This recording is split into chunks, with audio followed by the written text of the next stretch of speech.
तत्त्वं न गुरोरधिकं तपः तत्त्वज्ञानात् परं नास्ति तस्मै श्री गुरवे नमः।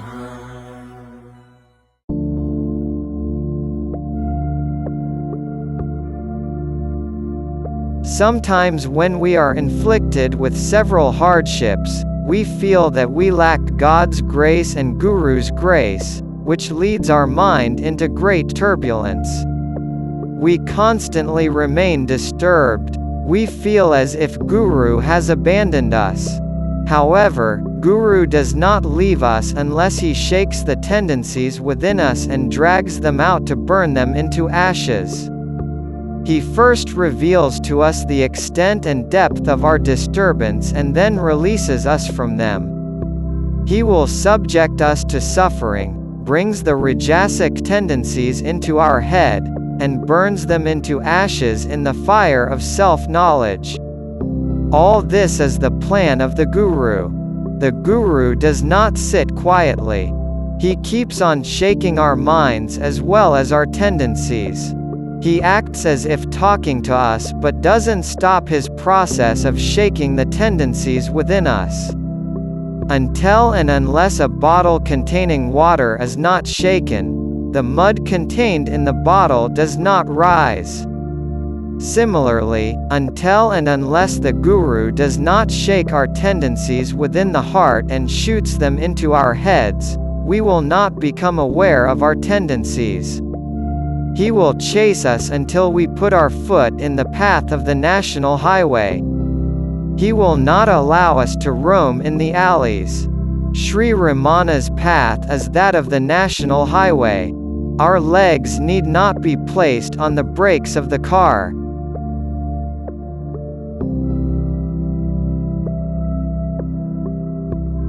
A guru is equivalent to a surgeon. He possesses surgical fingers. Guru only decides the epoch, the time, and the place for performing surgery. It is he alone who determines the process and methodology of performing surgery.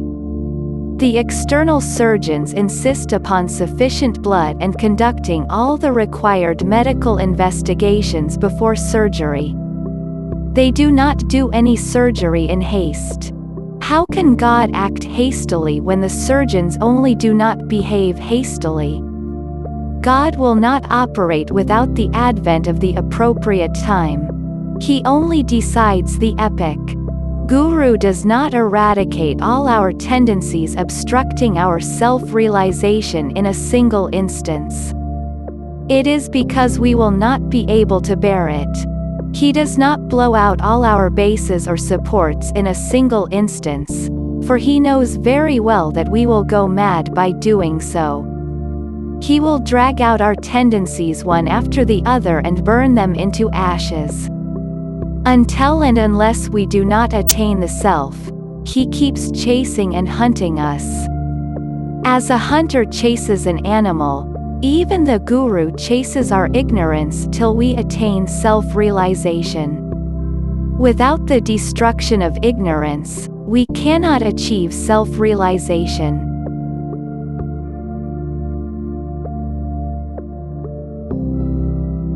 We should not consider Guru to be a wall. Guru implies consciousness, self, and God himself. Some diseases are not diagnosable by scanning. They have to be discovered only through physical examination. Nowadays, if the disease cannot be diagnosed through scanning, the doctor says we are disease-free. Medical treatment has become very mechanical. Man needs to be examined even physically. Whatever is diagnosed in scanning will vanish through medication. But what about that which can't be traced through scanning? Then the Guru interferes. Until then, he remains very quiet, resembling a thief as if no relationship exists between him and us. Sometimes when Bhagavan looks towards us, He seems as if no relationship exists between us and Bhagavan. Guru creates the circumstances that bring out our tendencies. We should not consider Guru a puppet show person or a dummy person. He peels off our skin. His work is not just to speak out a few words and get back. When doctors and we cannot trace the disease, he creates a few circumstances by which our tendencies emerge. We can neither swallow nor vomit there. We will start feeling thus. If I stay at home, I need to face my mother-in-law, and if I go out, I need to face society. Either I should have been alive, or I should have been dead, but none of them are happening. Somehow Guru involves us in some disputes. He creates circumstances where several people scold us. The people who have been very loving towards us also become our enemies. It is to make us vomit the filth within us. We may think, how come the people who loved till yesterday are neglecting us today? All this is the work of Guru to remove any attachment we may have towards them. Guru shoots two birds in one shot, removing the already existing attachment and destroying the attachment existing as bud even before it blossoms. If our attachment is not declining, Guru makes them our rivals. All this is but the work of the Guru. Not knowing this, we keep thinking, why have people changed suddenly? Therefore neither we nor the doctor can recognize the tendencies that can't be diagnosed through scanning. The Guru drags us into appropriate circumstances and squeezes us thoroughly by which the tendencies are brought out. As long as the pus exists, the pain is inevitable. After squeezing us thoroughly, he won't leave us on the road but will give us the experience of self, the ultimate bliss.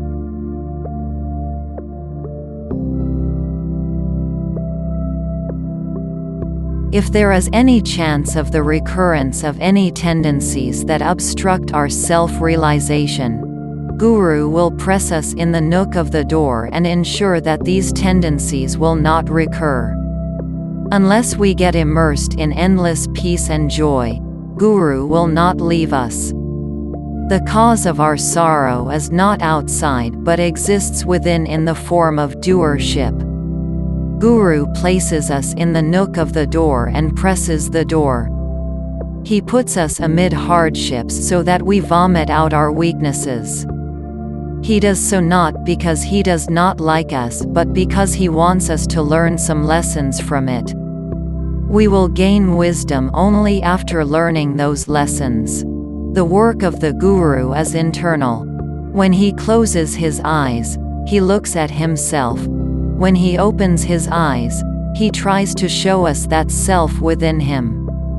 We have several bases, like presuming ourselves to be very rich or very intelligent, or very great, etc. When the Guru sees us getting ruined in this manner, he creates some circumstances and destroys all of them. Only then will our mind get merged with the heart. Everything exists inside us, and nothing exists outside us. Some weaknesses exist deep within, which cannot be eradicated through teaching. Then Guru creates a situation and presses us by placing us in the nook of the door. Until then, the pus contained within us does not come out. Thus, Guru ensures we will vomit out our weaknesses, purifying us. A washerman lashes his clothes against a rock. It is not for tearing the clothes but only to cleanse them. Similarly, even Guru places us in the nook of the door and presses the door not to subject us to suffering but only to cleanse us.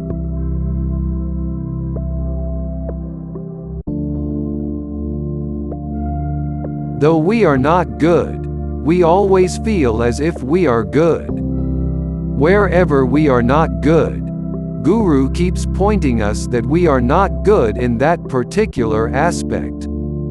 Guru remains invisible but continues teaching us without being visible. We may presume that we have matured and are fit enough to attain self-knowledge. But some weakness might exist in the depths of our hearts, of which we may not be aware. Guru focuses the Petromax light and the battery light exactly on that weakness. He focuses exactly on the causes of our rebirth, the body consciousness and ego. Why does he do this? It is only to point out our weaknesses. After that, he will not abandon us but grants us the strength to overcome the same. Sometimes the Guru squeezes us like a wet cloth. We get water only when we squeeze the wet cloth. So the Guru squeezes us constantly and thereby gets rid of our weaknesses. Sometimes if we sit in front of Guru, he may not even look at us. He may behave as if he is not acquainted with us. He does not even turn his face toward us. Moreover, he converses with those seated in the last row. It is like serving the food in the last row without serving it in the first row at a feast. We then feel like beating the Guru. We become furious with anger. Guru behaves thus only to show us the amount of anger within us.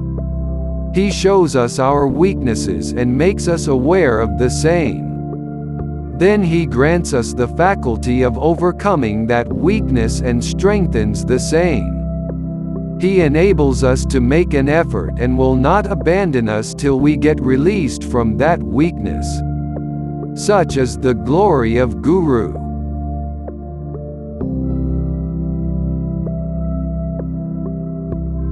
The stinking smell of kerosene is lost when the cap of the kerosene bottle is opened and dried in sunlight.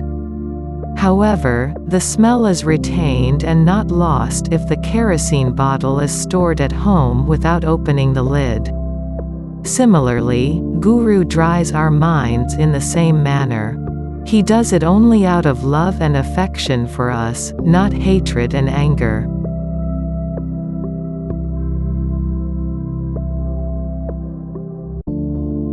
Guru bestows us with such a thinking faculty that can help us identify the weaknesses and tendencies that form obstacles in reaching the depths of the heart. He creates situations that aid in overcoming those obstacles and bestows us with tolerance such that we are not subject to reaction. He ensures that we get released from our weaknesses while diverting our minds toward the heart. न गुरोरधिकं तत्त्वं न गुरोरधिकं